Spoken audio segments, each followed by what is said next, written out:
Merits and demerits of joint stock company.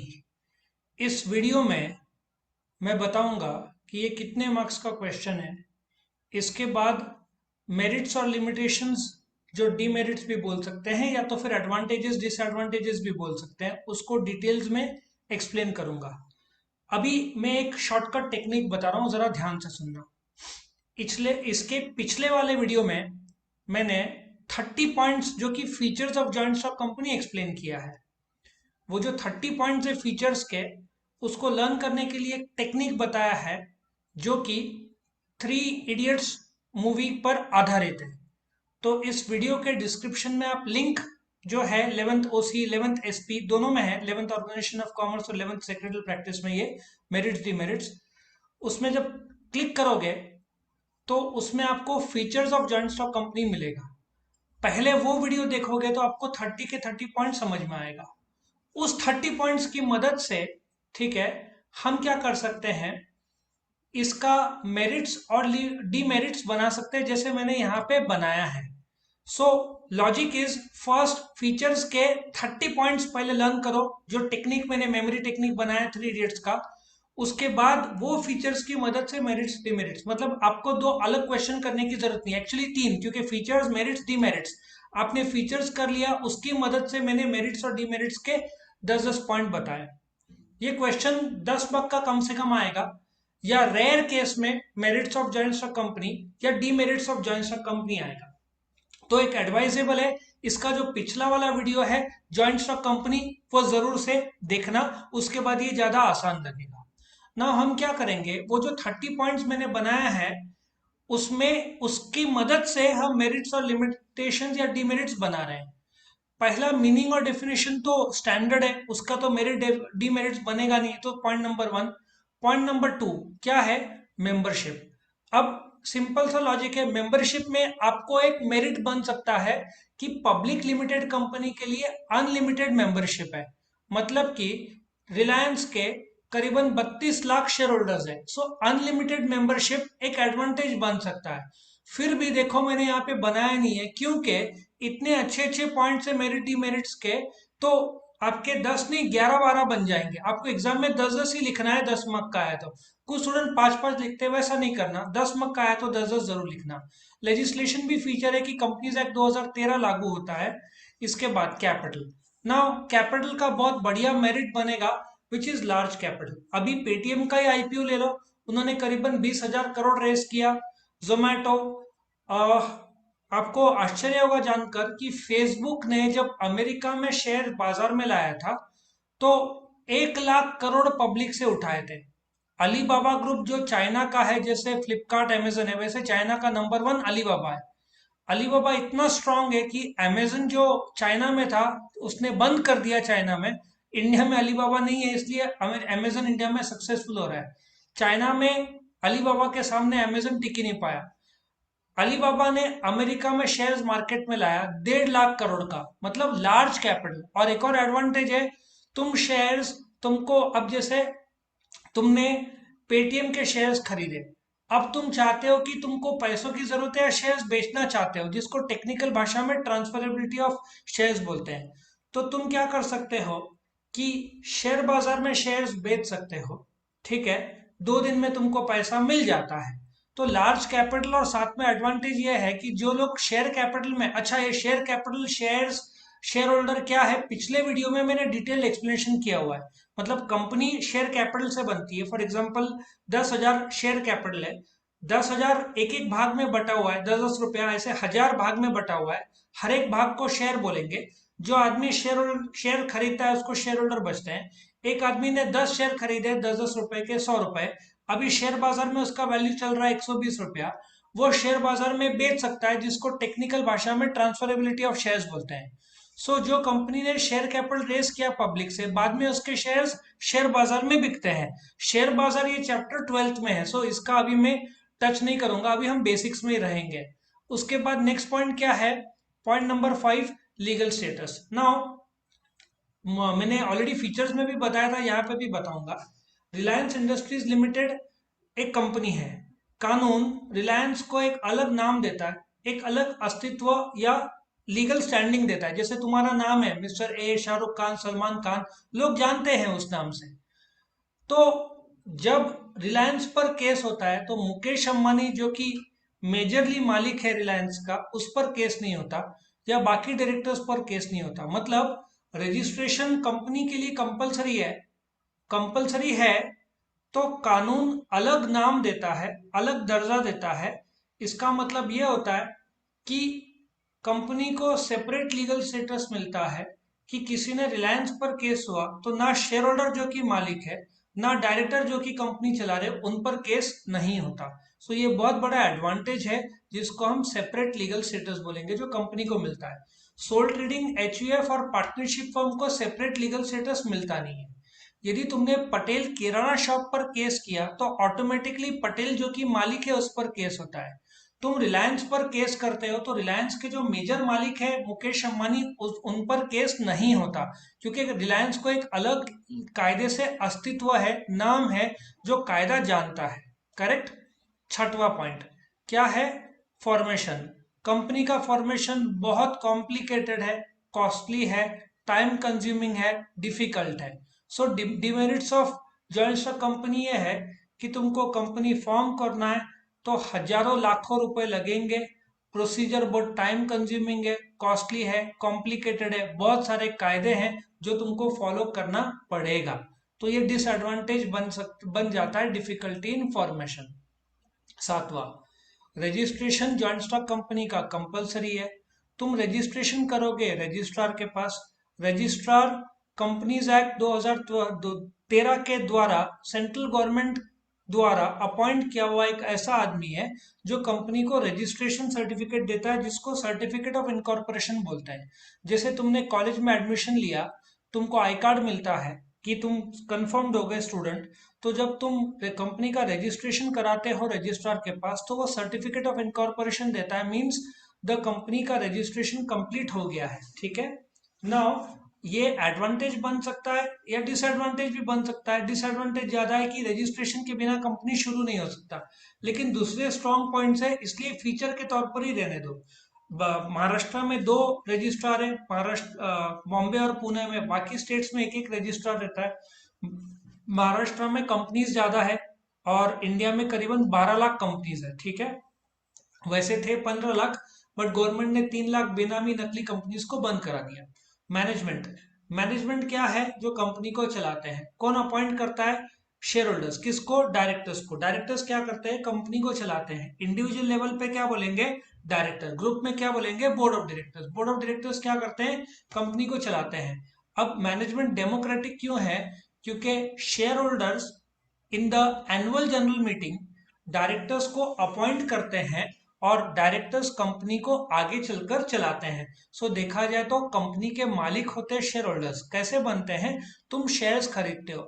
यदि 10,000 का share है, तुमने 1,000 रुपए का, 10,000 में से 1,000 रुपए का शेयर खरीदा, तो तुम कंपनी के मालिक हुए 1,000 रुपए तक।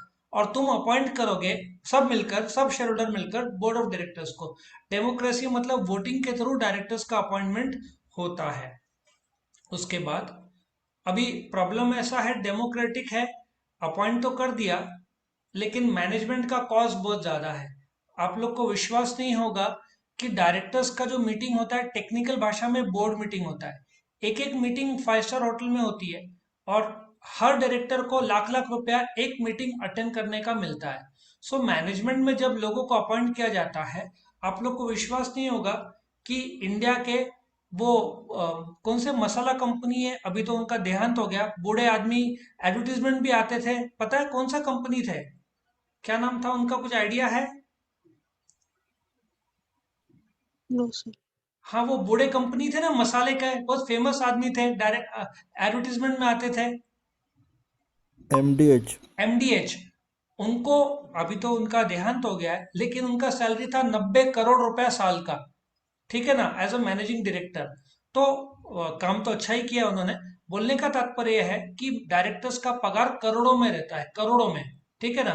बाय द वे, गूगल का जो सुंदर पिचाई है, उनका पगार 1,500 करोड़ है साल का। मतलब तुम डायरेक्टर्स को बहुत कॉस्ट, कंपनी को बहुत ज्यादा पगार देना होता है। अब कितना पगार कैसे, वो जब हम डायरेक्टर्स के चैप्टर में आएंगे तो उसके कायदे देखेंगे कि डायरेक्टर्स को मैक्सिमम कितना पगार दिया जा सकता है। वो परसेंटेज है 1% और 5% क्या है वो इधर नहीं बताऊंगा, वो अलग चैप्टर में है, आगे वाले वीडियोस में आएगा। प्रॉफिट और लॉस। अच्छा, कंपनी ने पब्लिक से पैसा लिया, किसका? शेयर कैपिटल का। उस पैसे से नफा किया, मतलब फॉर एग्जाम्पल 10,000 रुपया शेयर कैपिटल के रूप में पैसा आया, उसमें 6,000 रुपया कमाया। अभी जैसे आप लोग जब बैंक में पैसा रखेंगे तो बैंक आपको ब्याज देता है, तो आपने कंपनी को पैसा दिया है शेयर कैपिटल का, तो कंपनी को आपको रिटर्न्स में कुछ देना चाहिए। तो जो 10,000 में आप लोगों ने दिया शेयर कैपिटल का, कंपनी ने कमाया 6,000, उसमें से 3,500 रुपया आपको रिटर्न में देगी, उसको डिविडेंड बोलते हैं। ठीक है ना? सो कंपनी क्या देती है? डिविडेंड। ये सिर्फ फीचर के तौर पर रखो, अगेन उसका मेरिट डिमेरिट बनाया जा सकता है, पर दूसरे अच्छे पॉइंट है इसलिए मैं हर जगह पे नहीं बना रहा हूँ। डिसीजन मेकिंग स्लो है, क्योंकि इतने सारे डायरेक्टर्स लोग मीटिंग करेंगे, फैसला लेंगे, तो टाइम लगेगा, इसलिए डिसीजन मेकिंग बहुत स्लो रहता है कंपनी का। बहुत सारे कायदे रहते हैं, कुछ डिसीजन डायरेक्टर खुद ले सकते हैं, बट जैसे डिविडेंड देना हो, पहले डायरेक्टर्स डिसाइड रेकमेंड करेंगे, फिर शेयर होल्डर्स को बुलाना पड़ेगा, फिर डिविडेंड दिया जाएगा। ये कम से कम 1 डेढ़ 2 महीना लगता है भाई इसको, बहुत स्लो और टाइम कंज्यूमिंग है डिसीजन मेकिंग। उसके बाद नेक्स्ट पॉइंट है फ्लेक्सिबिलिटी। ना, फ्लेक्सिबिलिटी कंपनी को बिल्कुल नहीं है, क्योंकि मेमोरेंडम ऑफ एसोसिएशन जो कि एक डॉक्यूमेंट सबमिट करना पड़ता है रजिस्ट्रेशन के टाइम में, उसमें 6 क्लॉज होते हैं। जैसे तुम्हारा बायोडेटा है, कंपनी का नाम, पता, किस उद्देश्य से शुरू हुई। अच्छा, किस उद्देश्य से शुरू हुई? यदि स्टील है तो कंपनी प्लास्टिक नहीं बेच सकती, क्योंकि तुम जिस उद्देश्य से शुरू हुआ है, जैसे बीवाईके कॉलेज कॉमर्स सिखा रहा है तो साइंस स्टूडेंट नहीं सिखा सकता, उसका प्रोसीजर के थ्रू बदलेगा या ऐड होगा। इतना आसान नहीं है कि बीवाईके कॉलेज जो कॉमर्स का कॉलेज है तुरंत कल साइंस सिखाना शुरू कर दे। No, it is not legally allowed. उसके बहुत सारे कायदे हैं जो मानने पड़ेंगे। तो फ्लेक्सिबिलिटी कंपनी को बहुत कम है। जिस उद्देश्य से शुरू हुई उस उद्देश्य से चेंज करना आसान नहीं होगा कंपनी को। ठीक है ना? तो फ्लेक्सिबिलिटी बहुत कम है कायदे से। उसके बाद गवर्नमेंट रेगुलेशन। अभी क्या होता है, रिलायंस के 30 लाख शेयर होल्डर्स है, ठीक है ना? एक कंपनी थी सत्यम करके, उसका मेन हेड था रामलिंगम राजू। उन्होंने अकाउंट्स में दिखाया था कि उनके पास करीबन 6,000 करोड़ रुपए हैं। बाद में, या 5,000 करोड़ है, बाद में जब पगार नहीं दे पाए तो पता चला उनके पास सिर्फ 50 करोड़ थे। उन्होंने अकाउंट्स को मैनिपुलेट किया था। उनके शेयर का दाम 450 500 था। कंपनी बंद हो गई। बंद होके शेयर का दाम हो गया 18 रुपया। जिनके पास, सोचो ना, तुम्हारे पास 500 रुपया है, सडनली बन गया 18 रुपया, 18 रुपीज।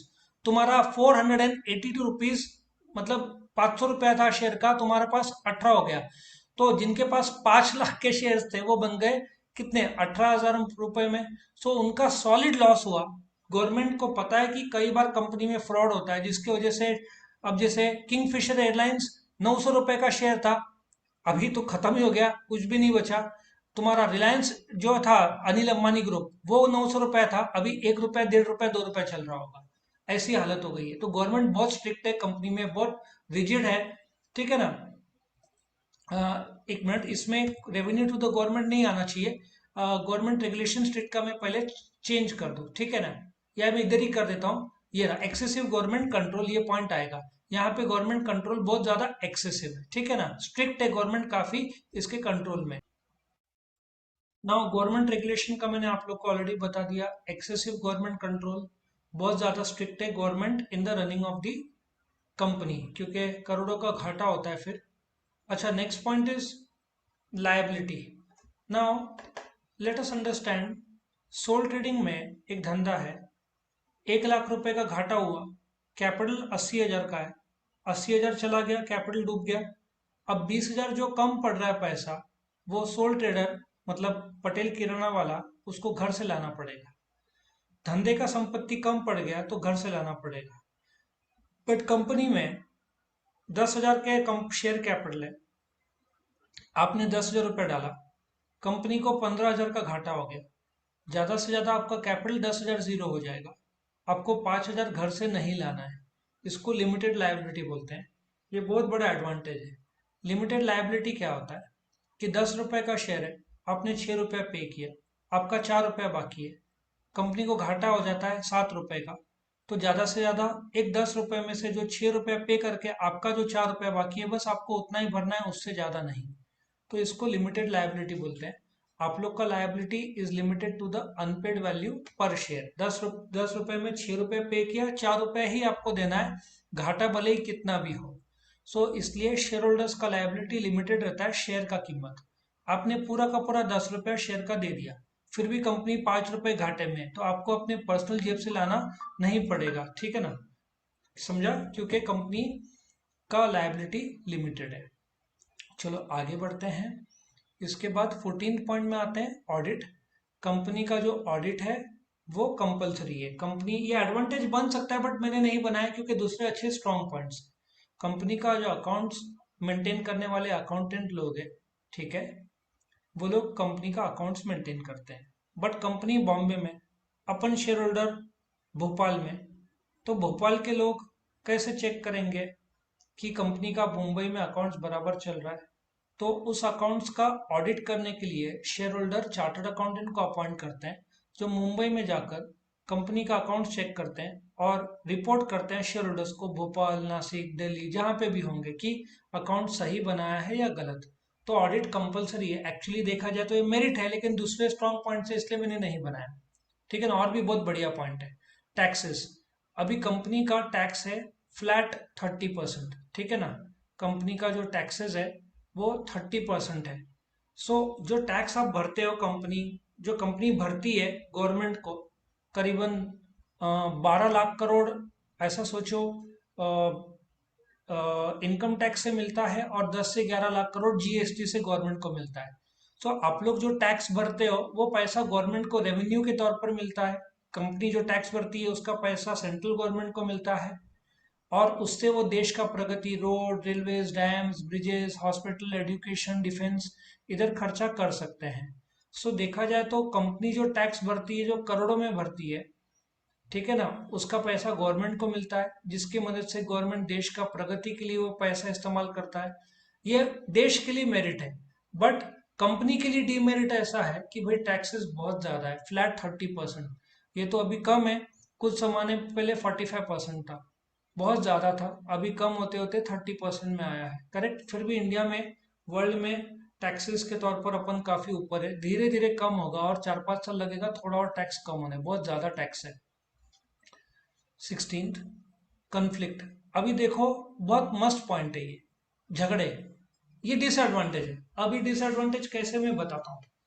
कंपनी के मालिक है शेयर होल्डर्स, वो लोग क्या बोलेंगे कंपनी के डायरेक्टर को, हमको ज्यादा डिविडेंड चाहिए, ठीक है। कंपनी को चलाता है डायरेक्टर्स, वो लोग बोलते हैं हमको ज्यादा पगार चाहिए। पगार ज्यादा डायरेक्टर्स ने लिया तो प्रॉफिट कम हो जाता है, तो शेयर होल्डर को डिविडेंड कम मिलेगा। कस्टमर बोलेगा हमको गुड्स सस्ते में चाहिए, मतलब प्रॉफिट कम हो जाएगा कंपनी का। सप्लायर बोलेंगे हमको दाम ज्यादा चाहिए, ठीक है। गवर्नमेंट बोलेगा हमको टैक्सेस चाहिए। सो सबके विचारधाराएं अलग है। डायरेक्टर को पगार चाहिए तो प्रॉफिट कम होता है, शेयर होल्डर्स को डिविडेंड ज्यादा चाहिए तो ज्यादा सेल करना पड़ता है, कस्टमर सस्ते में मांगते हैं तो सप्लायर ज्यादा कीमत मांगते हैं। जो एम्प्लॉयज है वो लोग पगार ज्यादा मांगते हैं, कस्टमर गुड्स कम मांगते हैं, सस्ते में मांगते हैं। इतने सारे लोग कनेक्टेड है। जैसे कि कॉलेज में प्रिंसिपल रहता है, टीचर्स का एक्सपेक्टेशन है बच्चे रेगुलर अटेंड करें। बच्चे लोग बोलते हैं हमारा भी तो कोई पर्सनल लाइफ होता है। पेरेंट्स बोलते हैं हमने फीस भरा है तो आप लोग कॉलेज जाओ। स्टूडेंट्स बोलते हैं हम कॉलेज के लेक्चर बोरिंग हो जाते हैं। फिर उनके फ्रेंड्स बोलते हैं पार्टी करें। रिलेटिव्स आए तो रिलेटिव्स के साथ, मतलब टीचर्स, कोचिंग क्लासेस के भी अपने एक्सपेक्टेशन रहते हैं। टीचर्स, एक जैसे आप लोग स्टूडेंट हो, कई बार स्टूडेंट पिस जाते हैं, पेरेंट्स बहुत ज़्यादा स्ट्रिक्ट, कॉलेज बहुत ज़्यादा स्ट्रिक्ट। तो हम लोग की कोचिंग क्लासेस रहते हैं, हम लोग थोड़े फ्री रहते हैं, लेकिन अगेन फ्रेंड्स के साथ ओवर फ्री हो जाते हैं बच्चे, रिलेटिव्स। बच्चे लोग कई बार सोचते हैं हम जिए तो जिए कैसे, पेरेंट्स को ज़्यादा स्ट्रिक्ट है, स्कूल और प्रिंसिपल हमको बच्चे बना के रख रहे हैं, हमको आज़ादी नहीं दे रहे हैं, फ्रीडम नहीं है। स्पोर्ट्स पीरियड स्कूल में हफ्ते में एक बार होता है, तो ओलंपिक चैंपियन कैसे बने? कुछ जगह पे हर रोज होना चाहिए स्पोर्ट्स और पीटी पीरियड। ऐसे भिन्न विचारधाराएं में अपना देश ऑपरेट होता है, करेक्ट। हर विचारधारा गलत नहीं है या सही नहीं है, हर विचारधारा के दोनों पहलू है, तो वो मैं डिस्कस नहीं करना चाहता, सिर्फ यहाँ पे बता रहा हूँ कि कंपनी में विचारधारा अलग है। शेयर होल्डर्स डिविडेंड मांगता है ज्यादा, लेकिन डायरेक्टर्स पगार ज्यादा मांगते हैं। पगार ज्यादा तो कॉस्ट कम, तो मतलब एक को बढ़ाया तो दूसरे को घटेगा, ऑपोजिट रिलेशनशिप हो जाता है। कस्टमर सस्ता मांगता है तो सप्लायर कीमत ज्यादा मांगता है जो उसने रॉ मटेरियल कंपनी को बेचा है। तो इस प्रकार से पिस जाती है कंपनी कई बार अलग अलग विचारधाराओं के लोगों से। सीक्रेसी, अभी कंपनी में सीक्रेसी कुछ भी नहीं रहता। जैसे मैंने बताया रिलायंस का टर्नओवर है 6 लाख करोड़, उसका प्रॉफिट है 1 लाख करोड़। कैसे मुझे पता? क्योंकि रिलायंस ये डॉक्यूमेंट पब्लिक करता है, शेयर बाजार को बताता है, शेयर बाजार से पब्लिक को पता चलता है। सो उनके बुक्स ऑफ अकाउंट्स, साल में एक बार एनुअल जनरल मीटिंग होता है, उससे पहले एनुअल रिपोर्ट जाता है, उसके अंदर अकाउंट्स जाता है, अकाउंट्स में बताना पड़ता है और पब्लिक डॉक्यूमेंट होता है। सो सीक्रेसी कुछ भी नहीं रहता। सो डिसएडवांटेज है, सीक्रेट कुछ नहीं रहता।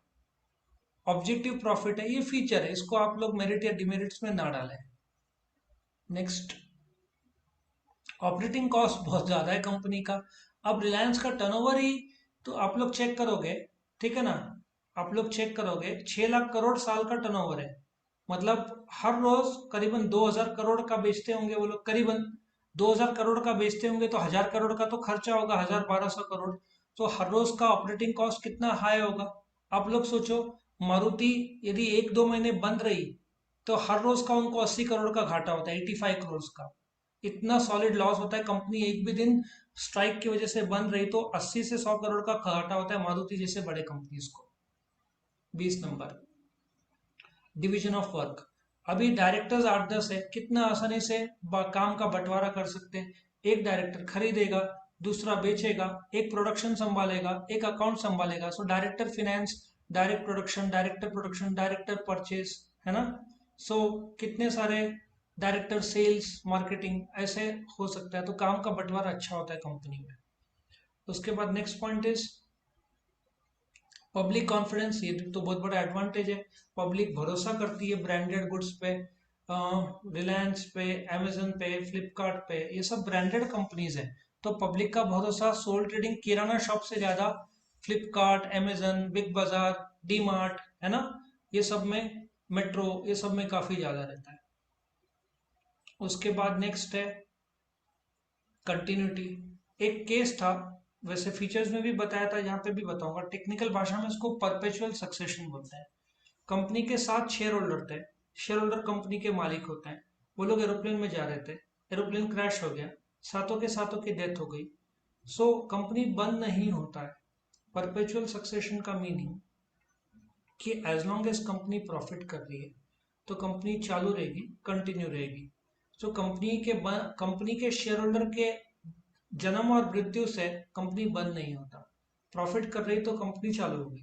सवाल ये है कि शेयर होल्डर की डेथ हो गई तो क्या होता है? तो जैसे हस्बैंड की डेथ हो गई तो शेयर उसके वाइफ के नाम पर ट्रांसमिट हो जाते हैं, उसको टेक्निकल भाषा में ट्रांसमिशन ऑफ शेयर्स बोलते हैं। ये 12th में है, इधर नहीं है। ठीक है, तो अभी इसका डिस्कस ट्रांसमिशन का दूसरे वीडियोस में करूंगा। 12th एसपी के आप डिस्क्रिप्शन प्लेलिस्ट में जाकर देख लेना। 23rd, stability. स्टेबिलिटी, कंपनी बहुत हद तक स्टेबल है। क्यों? वैसे कंपनी जैसे करोड़ों रुपए में टर्नओवर है, शेयर होल्डर के डेथ से कंपनी बंद होता नहीं है, इतना सालों से नफा कमाया है। कैडबरी 150 साल से है, ऊपर नीचे कितना देखा होगा कैडबरी ने। कोविड के टाइम में सब बंद था, इतने साल से। जैसे पेट्रोल टैंक में रिजर्व होता है, बंद पड़ गया तो रिजर्व निकालो, तो उन्होंने रिजर्व्स का यूज किया। तो काफी हद तक कंपनी स्टेबल है, इतना करोड़ों का इन्वेस्टमेंट एक झटके में बंद नहीं होता है। डायरेक्ट मोटिवेशन नहीं रहता है, डिसएडवांटेज है। कैसे डिसएडवांटेज है मैं बताता हूँ। डायरेक्टर ने बहुत मेहनत किया, नफा कमाया, उसको तो पगार ही मिलना है, असली डिविडेंड तो शेयर होल्डर्स को मिलना है। सो डायरेक्टर्स को मोटिवेशन कम हो जाता है। क्यों? क्योंकि अब मैं एक एग्जांपल देता हूँ जिससे आपको समझेगा। एक एक्टर है, उसको एक मूवी का दिया 20 करोड़ तो वो काम करेगा, वो बोलेगा मुझे 20 करोड़ का पगार दिया है। अब वो ज्यादा काम करे या कम काम करे उसको 20 करोड़ ही मिलना है। लेकिन उसको बोला जाएगा कि इफ मूवी 200 करोड़ के ऊपर टर्नओवर करती है, सेल करती है, तो उसका 10% उसको मिलेगा। अब उसको मोटिवेशन हो रहा है क्योंकि प्रॉफिट में हिस्सा मिल रहा है तो और ज्यादा मेहनत करेगा। लेकिन डायरेक्टर्स को ऐसा नहीं है, डायरेक्टर्स को पगार मिलना है तो मोटिवेशन कम हो जाता है, क्योंकि ज्यादा भी मेहनत किया तो असली डिविडेंड तो शेयर होल्डर्स को जाना है, तो मोटिवेशन कम रहता है डायरेक्टर्स का। फिर इकोनॉमीज ऑफ स्केल, ज्यादा प्रोडक्शन करते हैं उसकी वजह से कॉस्ट कम होता है। मैंने मारुति का एग्जांपल लिया था, दिन में 4000 गाड़ियां कार्स मैन्युफैक्चर करता है, जबकि महिंद्रा 700, मर्सिडीज मुश्किल से 50-100 के ऊपर तो करता ही नहीं होगा। सो सस्ते में मारुति बना पाता है, तो बहुत बड़ा एडवांटेज है कि वो सस्ते में बना पाता है मारुति, क्योंकि एक साथ बहुत ज़्यादा मैन्युफैक्चर करता है। तो इसको इकोनॉमीज ऑफ लार्ज स्केल बोलते हैं। वही छोटा, अब जैसे आप लोग ने एक रजिस्टर खरीदा, ठीक है, 50 रुपए का रजिस्टर या 100 रुपए का रजिस्टर है, लेकिन आपने एक साथ डजन खरीदा तो आपको 90 रुपया पर रजिस्टर लगाएगा। सो ज्यादा मैन्युफैक्चर करने की वजह से कॉस्ट कम होने को इकोनॉमीज ऑफ लार्ज स्केल, ये सिर्फ कंपनी को मिलता है, sole trading, HUF, firm, cooperative को नहीं मिलता, सिर्फ कंपनी, क्योंकि उनका इन्वेस्टमेंट बहुत बड़ा रहता है। फिर रिस्क बहुत ज़्यादा है, क्योंकि इतना करोड़ों का इन्वेस्टमेंट है। अभी जिन लोगों ने होटल शुरू किया होगा या केटरिंग शुरू किया होगा या गोल्ड जिम ले लो, गोल्ड जिम तो बंद हो गया, इतना अच्छा सक्सेसफुल चल रहा था कोविड के पहले। तुम देखो लगभग हर सिटी, हर स्टेट में था, उड़ गया गोल्ड जिम। क्यों? क्योंकि कोविड के टाइम में कौन आएगा जिम में, गवर्नमेंट ने तो बैन किया ही था। सिनेमा हॉल्स ले लो, चाइना में 25,000 मल्टीप्लेक्स के स्क्रीन है, भारत में सिर्फ 10,000 है। अच्छा खासा बढ़ रहा था धीरे धीरे, हर रोज या हर महीने नवे नवे स्क्रीन आ रहे थे। आई थिंक एक मल्टीप्लेक्स का स्क्रीन बनाने करीबन 1 करोड़ 2 करोड़ जितना खर्चा आता है। सक्सेसफुल हो रहा था, पुराने थिएटर बंद हो रहे थे, नए मल्टीप्लेक्स चालू हो रहे थे, पुराने थिएटर में अलग चलता था, अभी सब मल्टीप्लेक्स का जमाना आ गया। लेकिन देखो कोविड की वजह से सबसे ज्यादा रिस्क झटका किसको बैठा, मल्टी थिएटर्स को, क्लासेस को, स्कूल्स कॉलेजेस का तो खैर एडमिशन हो जाता है। जिम ले लो, जिम को नुकसान हुआ, थिएटर्स को नुकसान हुआ, कोचिंग एकेडमी को नुकसान हुआ, किराना शॉप, मेडिकल शॉप ने बहुत सारा कमाया। सो रिस्क तो है, जिन्होंने बड़े बड़े रेस्टोरेंट्स का प्लान डाला होगा उन्होंने सॉलिड लॉस खाया होगा, ठीक है। फिर पर्सनल कांटेक्ट विद कस्टमर्स नहीं रहता, वो डिसएडवांटेज है। क्यों? मुकेश अंबानी थोड़ी आपके जियो के प्रॉब्लम सॉल्व करेगा, 30 करोड़ कस्टमर्स है उनके, ठीक है ना। So personal contact with customers company का नहीं रहता है, कंपनी के एम्प्लॉयज करते हैं, लेकिन कंपनी का डायरेक्टली नहीं रहता। देखो 10-10 पॉइंट चाहिए, मैंने 12-12 पॉइंट दे दिए, उसमें भी ऑडिट कंपलसरी है, वो देखा जाए तो एडवांटेज है। तो इसमें से और भी 15-15 पॉइंट बन सकते हैं, लेकिन ये मेन पॉइंट्स मैंने डाले हैं। कंट्रीब्यूशन टू सोसाइटी भी बन सकता है एडवांटेज, की पब्लिक को गुड्स देते हैं, लोगों को नौकरी देते हैं, गवर्नमेंट को टैक्स देते हैं, कस्टमर्स को सस्ते में गुड्स देते हैं, सप्लायर को कीमत देते हैं। वोटिंग राइट्स, एक आदमी के पास जितने शेयर है उतने वोटिंग राइट्स मिलते हैं, वो भी एडवांटेज है एक्चुअली। तुम्हारे पास 100 शेयर है तो 100 वोट मिलते हैं। और फिर एग्जाम्पल 12-12 पॉइंट काफी इसलिए मैंने बढ़ाया नहीं, इसको मैं और भी बहुत सारा बढ़ा सकता था। सो आई होप आपको वीडियो पसंद आया, तो जरूर लाइक करना, फ्रेंड्स के साथ शेयर करना, चैनल को सब्सक्राइब करना। Thank you for watching. और वीडियो डिस्क्रिप्शन में जाकर आप लिंक को क्लिक करोगे तो आपको बाकी chapter by chapter, question by question जरूर वीडियोस मिल जाएंगे। Thank you for watching.